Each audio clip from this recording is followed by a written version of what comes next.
what I liked about Redefine Violence is you actually stood for something, but you don't allow your morals and your beliefs to be compromised in the pursuit of spreading your message, which I love.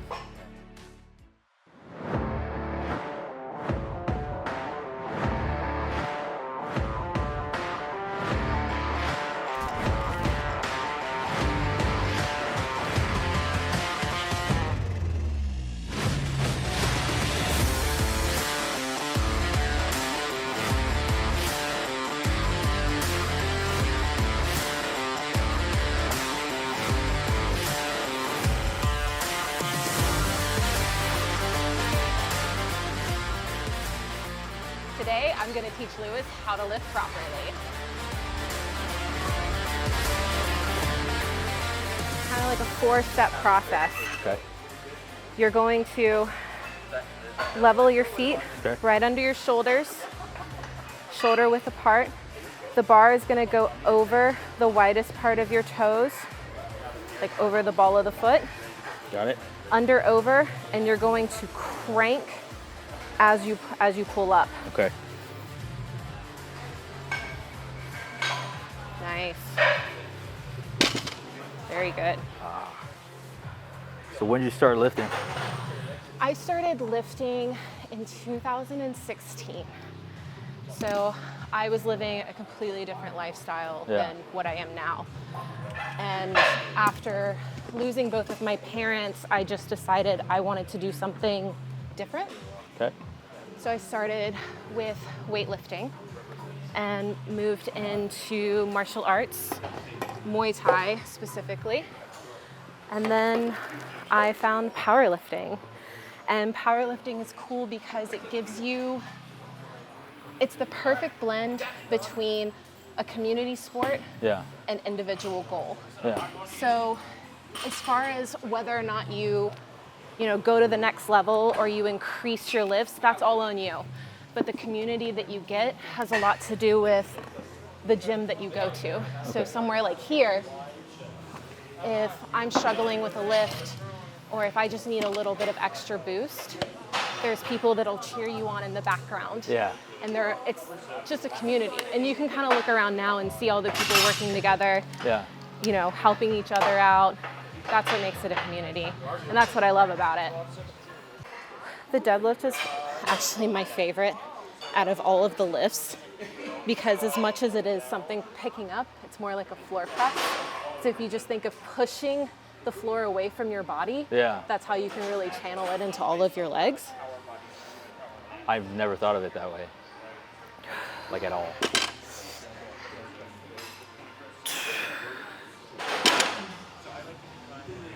I don't think I've ever even like deadlifted properly. I've just picked it up off the ground. But it's cool like to see the intricacies that actually go into, I guess, something as simple as a deadlift, you know? Yeah, the deadlift I think is one of the more complex of all of them. So you said twist my hands or? Yeah, so you're gonna crank it. Crank it. Like you're pulling your shoulders back. Okay. There you go. Nice. All right, so settle this for me. On the way down, are you getting to a certain point and then dropping it?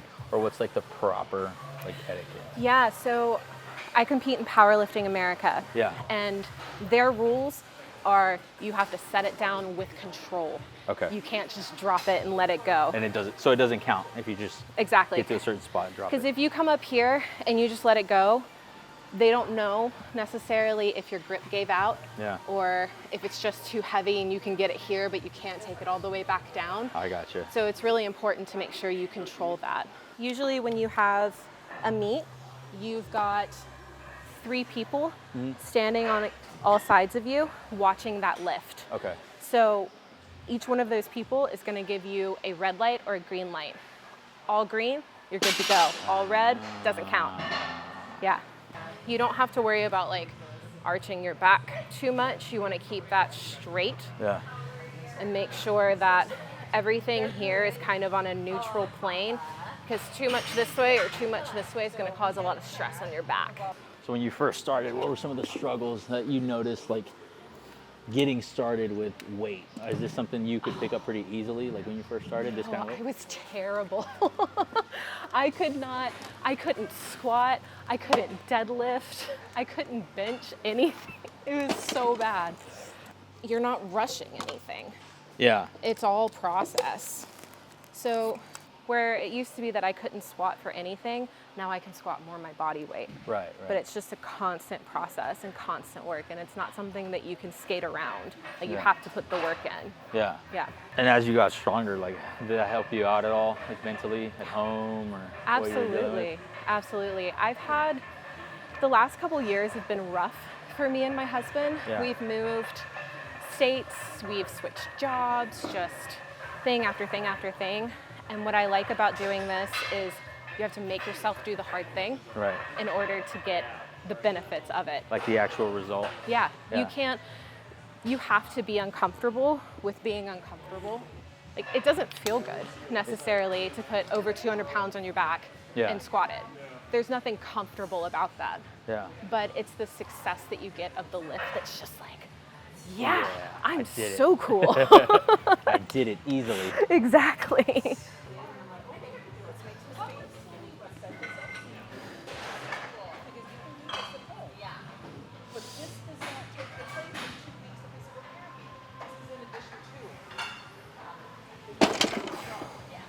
So you've been doing this since what, 20?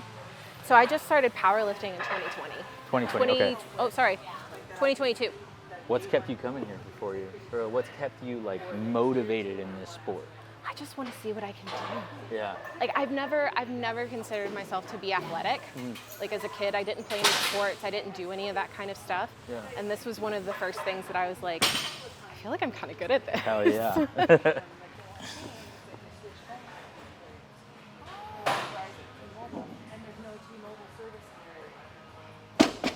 Nice. Oh, you can't drop it, right?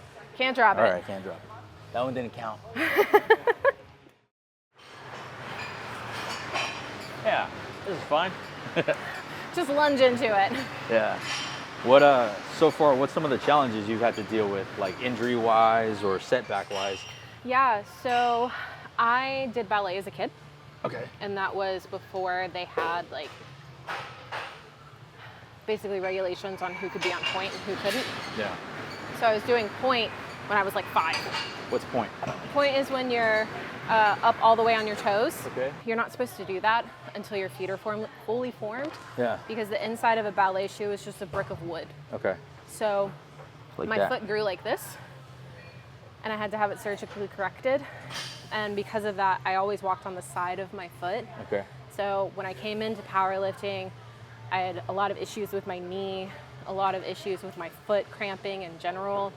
So I was really lucky that when I was working with Mark, he helped me out with a lot of that stuff. So that's something I've had to kind of work around.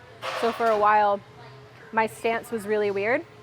I had like one foot cocked out just to accommodate that knee, but it's gotten a lot better since then. Nice. So it's just about... So you had to go through all that before you even started like seriously competing and fix all that. Yeah, absolutely. I mean, that's been a problem. When I first started weightlifting, it's been a problem when I did Muay Thai, and it was a problem when I started powerlifting. But I'd say in the last like year or so, it's gotten a whole lot better. It used to like swell and turn red, and it was a whole nightmare. What'd you see? Only thing I see is you got a little bit of a butt wink when you go all the way down to the floor. So that means you're disengaging. Okay. So one of two things can happen. You can continue doing it, and eventually you may not butt wink anymore. Okay. Or if you get really heavy and you're disengaged at the bottom, you're gonna get stuck. And you're not gonna be able to it back up. What's a butt wink? Like, so, like down? Yeah, so what a butt wink is if you're squatting down, you'll see when I get down here, everything's still straight. But when I start going all the way down to the bottom, my tailbone and everything curls under. Okay. That's a butt wink. You're disengaging those glutes. So you want to stop at a certain spot. Yeah. So the whole go as low as you can all the time, always ass to the grass, is not like the proper way. It's within reason. Gotcha. It's within your range of motion. For most people, that's about parallel to the ground. Okay. For some people, we can go a little bit lower and that's okay. Okay. But you have to make sure that you have the best form when you're doing it. Okay. Yeah. What would you say to someone that's like got that self-doubt? I mean, gyms are intimidating. They're great, Yeah. they're awesome. I love that they exist. I love the community, but when you're not used to it, it's super hard to walk into it. Absolutely. So what's some advice that you have for someone that's looking to get started? So for me, that's kind of a twofold thing. If you are coming into a gym, find a gym that's got a good vibe, find a gym that is close to your home or close to work or somewhere that you feel comfortable already, and just go. Just go, do a little bit. Even if you're there for 15 minutes, you've done it, you've started. But the other half of that is if you are a more seasoned lifter and you're in the gym all the time, make a point to reach out to those people. If you see somebody that's struggling on a machine, just go up to them and be like, hey, do you mind if I give you some advice, or do you mind if I help you out? Because 9 times out of 10, they're just not confident enough to ask, or they're too shy, or they don't want to bother you. But that's what we're here for. Right. Like, I would not be where I am if I didn't have someone say, hey, let me show you how to do this. And that's what I like to do for people when I see someone else struggling. So if you're new, just go. Don't be afraid to ask questions. If you're seasoned, be nice to the people coming in, because we all started somewhere. Yeah. You know, so.